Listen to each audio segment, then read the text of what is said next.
Ang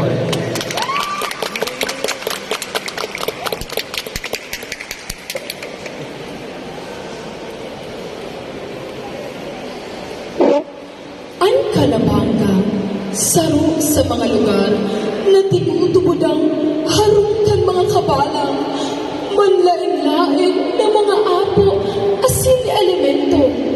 Ayo ini ang rason kung taano kadaklan sa mga gurang, minatumod sa mga orasyon kan mga parabulong, asin kan mga parasantikwan.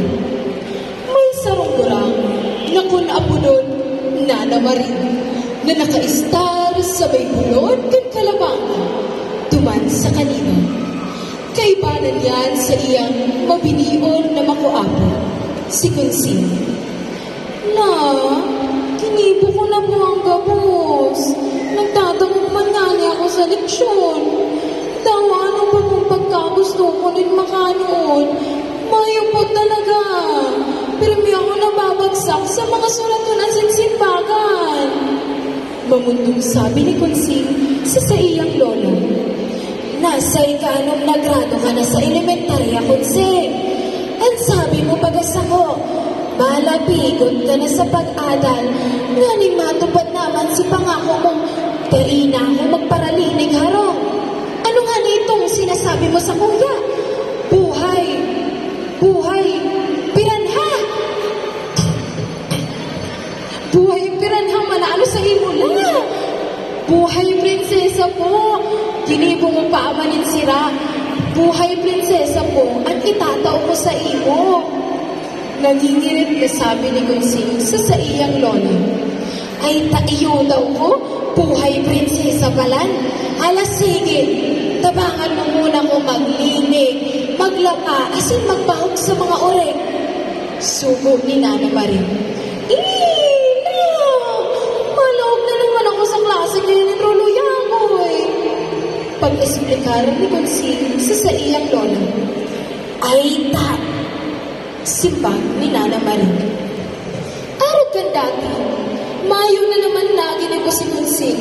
Taaram niyang si Nana Marie Mangiraray ang masusunod. Dawa na magkaigwapa ng diskusyon. Tao po, marahay na aga po, ma'am.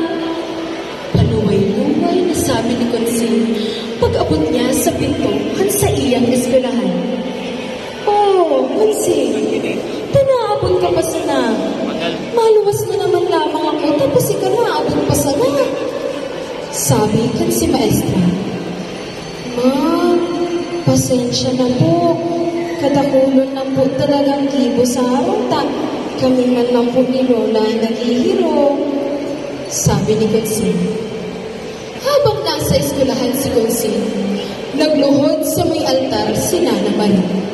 Pagkatapos kan sa iyang pagpangadyo, bigla siyang nagsabi, ay salamat kabanalan sa pagdaw sa kuning ideya. Maray pa, bawasan ko ang mga gibuhan sa kuyang makuapo sa araw, nga ninang mas magkaigwa siyang oras sa pag-adal. Uminagi ang mga aldaw, mayong pinagbago sa mga marka ni Consin. Ay nanuraga na kita kayan. Baka may nagsanib sa imong elemento o kaya kala kaya ka nakakanood ng marahay.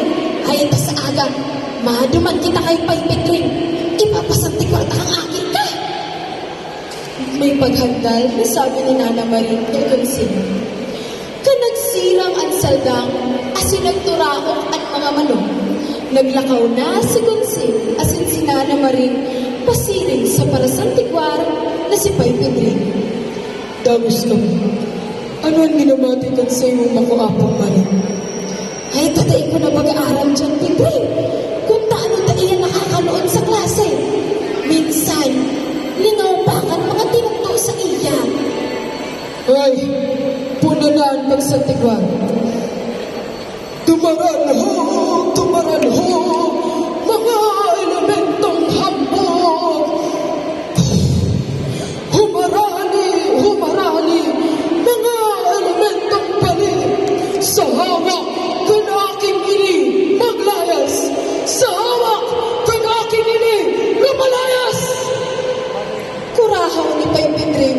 nagarubaga sinasan iban kan mga makukusong na mga apo.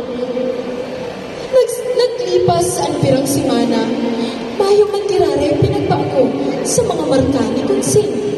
Iyo man giraray, harababa man giraray ang mga markang nakukuha niya. Kaya nagbalik sinda ni Nana Marie sa parasang tigwar na si Pai Pedrin. Habang nag-uulay ang duwang gurang, nariparo ni Konsing ang mga librong nakaipin sa laagan kan mga bulong kan parasang tigwar. Pagkahiling niya iti, araw na gayo kaini ang mga librong ginagamit nila sa eskwelahan. Tano po na may mga libro kang iti, Pai Pedrin? Hapot ni Konsing. Iyan. Tuman niyan sa makuapo kong nag-aadal na sa syudad. Tuman kaya, pwede nintang iuli ang mga libro sa araw, asin pag-adalan pang marhayan mga leksyon. Tanari parang mo naman, iyon na sanayan na ni tataw ko ta, mayo na akong punong padigdig. Sabi ni Pai Pedrin. Uminagi ang pirang simana, nag-abot ang aldaw na pagtarauhan in honra sa eskwelahan ni Konsing. Si Konsing nakaresipin ng tulong medalya, saro para sa lingwahe, saro para sa matematika, asin saro para sa istorya. Habang nasa entablado siya, tuminingkalag siya sa kalangitan, asin nangadji.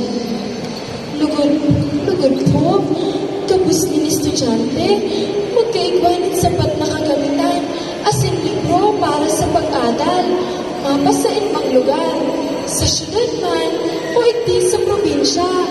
Lugod po ang edukasyon, magpadagos na maging para sa gabos.